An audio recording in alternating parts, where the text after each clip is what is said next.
Alors, j'adore abréger dans des discours, dire il y a trop de chapeaux à plumes, on ne va pas tous les citer. Et pourtant aujourd'hui, même s'il fait froid, j'ai quand même envie un peu de m'arrêter. Je salue le député représentant des Portugais à l'étranger qui est spécialement ici pour ça. Merci de représenter nos amis portugais.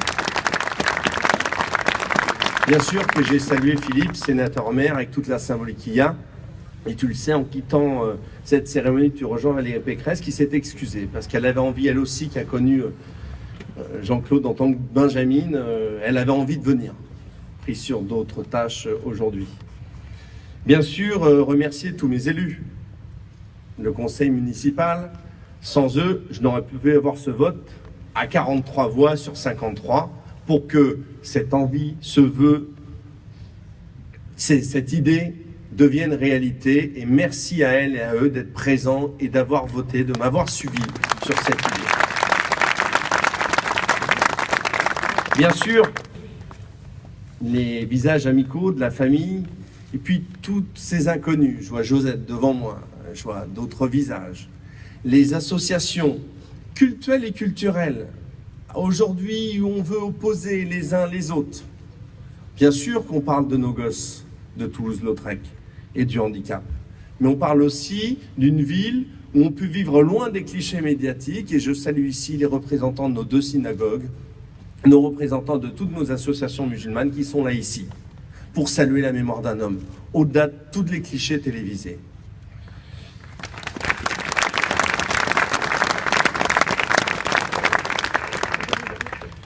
C'est un beau moment pour notre ville. Saluer la mémoire, alors qu'aujourd'hui tout est bankable, tout se passe très vite sur les chaînes info télévisées, qu'on fait passer des types à 20 h que personne ne reconnaîtra jamais. C'est bien de temps en temps que la patrie, qu'une ville, oh, quel vieux mot, honore ses héros, honore ses grands hommes. Quand je vous regarde, et quand je regarde Jacques, Abriou et Yvonne, j'ai envie de vous dire, nous y sommes. Vous voyez? Petite discussion d'il y a 1 an, où je pense que quelque part, vous me pensiez un peu illuminé quand même, et c'était là. Le souhait de Jean-Claude, non pas va se trouver concrétisé, mais est concrétisé. Mesdames, Messieurs, nous sommes réunis en ce moment solennel pour rendre honneur à ce grand Aulnésien, Jean-Claude Abriou. Un moment solennel pour honorer l'engagement sans faille dans toute sa vie au service non seulement de notre ville, mais aussi, et Philippe l'a dit comme Gérard, de notre pays. La ville d'Aulnay-sous-Bois a donc pu compter sur Jean-Claude Abriou. Depuis son décès, beaucoup d'Aulnésiens le regrettent, pas par comparaison, pas par mode, le regrettent car beaucoup gardent en souvenir une anecdote, un surnom.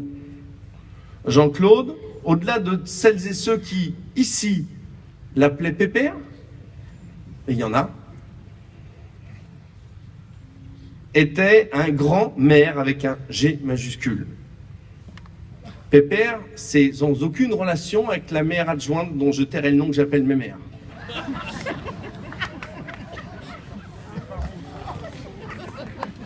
Aucune relation. Jean-Claude Abriou a permis qu'aujourd'hui, notre ville puisse se targuer d'être une belle et grande ville. Vous l'aurez compris, l'objet de cette cérémonie, au-delà d'une question d'un nom sur une plaque, c'est avant tout de la reconnaissance. La reconnaissance de la ville d'Aulnay-sous-Bois envers un homme qui l'a façonné dans un seul souci, le bien de sa ville, le bien-être de ses habitants et de tous ses habitants. Et c'est là que je rejoins toujours l'exemple de Toulouse-Lautrec. Un petit Aulnésien atteint d'un handicap mental n'est pas moins aulnésien qu'un autre. Lieu de vie sociale, lieu de rencontre, lieu d'échange, une place, une rue, une avenue, tout ça c'est ce qui raconte une ville. les noms de ces vecteurs sont des vecteurs de mémoire. C'est pourquoi j'ai proposé au conseil municipal du 15 octobre dernier de donner à cette place le nom de Jean-Claude Abriou.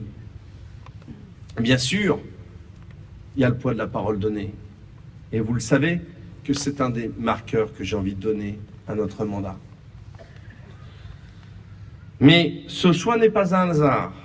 Cette place, qui s'est longtemps appelée place des écoles,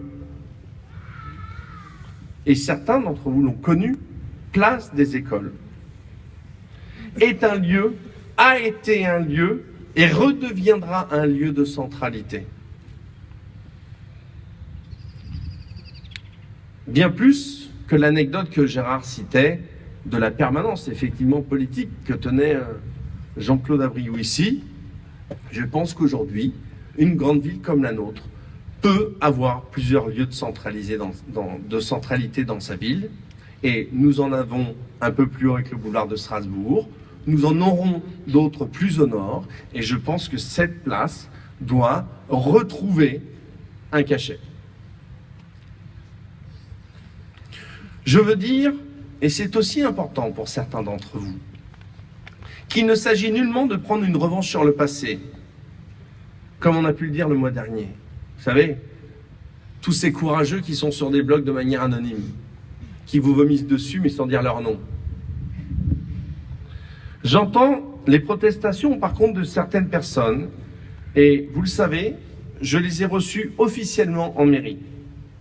Je veux ici vous livrer le message que je leur ai transmis.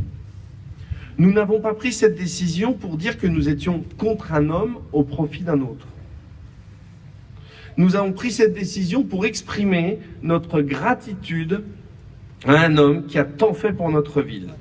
Un homme dont l'engagement public au service de l'intérêt général force le respect. Né le 1er décembre 1931 à Aulnay-sous-Bois, il vivra dans sa maison familiale 29 rue de Lille, aujourd'hui rue Roger Salingro. Fils de Louis Abriou et de Jeanne Gillette, il était le second d'une fratrie de 3 enfants. Passionné de sport, comme le rappelait Gérard, il prendra une part très active comme moniteur de gymnastique, puis de responsable à la fraternelle de gymnastique à la cité Saint-Sulpice, aujourd'hui devenu l'espace Jacques Prévert. C'est pas que j'ai envie d'être long que je vous dis tout ça. C'est que ces noms-là, ça fait partie de notre patrimoine. Et qu'on a trop tendance aujourd'hui à effacer cette histoire, à effacer ce patrimoine. Il est appelé puis rappelé sous les drapeaux lors de la guerre d'Algérie, d'où certains d'entre vous m'ont dit qu'il reviendra très marqué. Après ses études à Aulnay à l'école du Guesclin, aujourd'hui école de l'Espérance, rompant avec la profession de graveur et de dessinateur de son père et de son grand-père, Jean-Claude Abriou n'a que 17 ans lorsqu'il rentre à la SNCF en tant qu'élève d'exploitation. Déjà, le service public le passionne. Ça se traduira beaucoup d'années plus tard par une horloge dans son bureau. Un peu toqué de la ponctualité, j'en connais d'autres. Déjà, le service public le passionne. Cette conception du service public, c'est d'être au service du public, au service de l'autre, avec un A majuscule. Il gravera d'ailleurs un à un les échelons avant de prendre sa retraite en tant qu'inspecteur de première classe. C'est cette même conception de l'action publique qui finalement l'a conduit en politique. Suivant les traces de son oncle, Pierre Abriou, ça c'est pour les gamins qui, voyant des panneaux, se diront « mais il y a déjà un Abriou ». Oui, Pierre Abriou, qui fut le premier maire adjoint sans étiquette au début des années 60. Jean-Claude Abriou se présente pour la première fois aux élections municipales en 1964. Et il perdra avec tout de même 48% des voix. Suivra, et en politique ça fait partie du paquet cadeau, une longue traversée du désert qui n'entamera en rien ses convictions et sa détermination. C'est en 1982, dans une France pourtant marquée par l'élection de François Mitterrand à la présidence de la République, que Jean-Claude Abriou connaît ses premiers succès, avec son élection au Conseil général de Seine-Saint-Denis. Moins d'un an plus tard, Jean-Claude Abriou est porté à la tête de la ville d'Aulnay-sous-Bois pour une vingtaine d'années. puisqu'il sera réélu à 3 reprises, 1989, 1995, 2001. Aulnay-sous-Bois et Jean-Claude Abriou, plus que l'histoire d'un parcours, d'une carrière, comme ça se dit aujourd'hui, quel mot horrible. Plus que l'histoire donc d'un parcours politique, c'est avant tout une histoire d'amour. Une histoire d'amour entre Jean-Claude Abriou et sa ville. Une histoire d'amour entre Jean-Claude Abriou et ses administrés.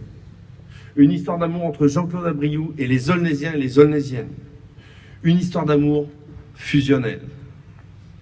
Il ne quittera d'ailleurs jamais cette ville qu'il aime tant et dans laquelle il vivra jusqu'à son décès à l'aune de ses 80 ans. Et je regarde Philippe, on a une pensée toute particulière pour certains maires qui, le soir, repartent à 23 h pour faire oublier à leur population qu'ils ont déménagé et habitent dans d'autres villes. Ça n'a jamais été son cas. Et je pense que pour moi, c'est une attitude qui m'a toujours étonné. Il en connaissait chaque rue, mais surtout chaque habitant. Dans sa ville, on ne l'appelait pas Monsieur Abriou ou Monsieur le maire, mais bien souvent Jean-Claude. Authenticité, proximité, simplicité, ça a déjà été dit avant moi. Jean-Claude Abriou avait une qualité forte, fondatrice. Il aimait les gens, tout simplement. Il aimait aller à leur contact, discuter, échanger, bisouiller. Accessible et chaleureux, il avait un mot systématiquement pour chacun ou pour chacune. Et aujourd'hui, où là encore les chaînes d'information aiment bien décrire ce qu'est un politique pour un commentateur du 7e arrondissement, j'aime à dire que pour moi, le fondement même de la politique, c'est justement aimer l'autre. Mesdames, Messieurs, Jean-Claude Abriou laisse le souvenir d'un être sincère, d'un élu soucieux du bien commun, d'un amoureux de la vie combattant pour elle contre la maladie. Les réalisations, elles ont été citées avant moi. On a parlé du complexe sportif, on a parlé du stade, et finalement, je le répète, c'est bien évidemment structurant pour une ville, mais tellement moins important que le regard, la poignée de main, et vous savez, cette petite tape sur le crâne d'un jeune homme ou d'une jeune fille, et qui, 10 ans plus tard, s'en souviendra encore.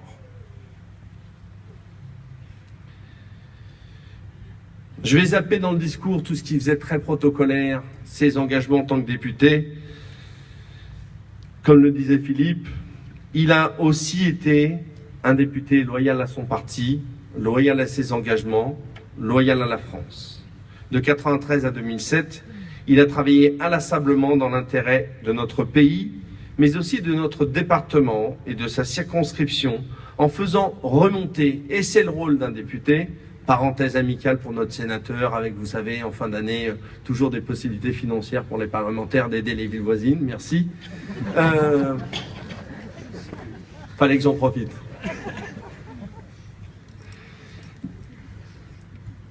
Il faisait systématiquement remonter les doléances et les besoins de sa circonscription et de sa ville jusqu'à l'Assemblée nationale.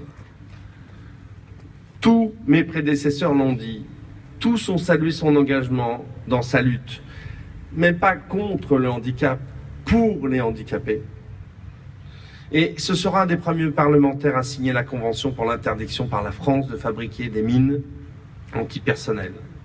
Il a aussi été capable de se mobiliser pour de grandes causes nationales, comme par exemple le maintien du service de proximité lorsque l'État avait engagé en 1995, ironie de l'histoire, de supprimer les bureaux de poste ruraux. Il sera également l'un des parlementaires à l'origine d'un projet de loi sur le port de l'uniforme à l'école. Et c'est le début de mon discours. À une époque, à une période où aujourd'hui, tout est fait pour nous diviser, nous séparer, nous donner des signes distinctifs. Son idée n'est-elle pas novatrice? Que demain, nos 10 000 enfants à Aulnay-sous-Bois, 10 000 enfants, 54 écoles, j'ai tellement froid que je me zappe en 10 000 enfants.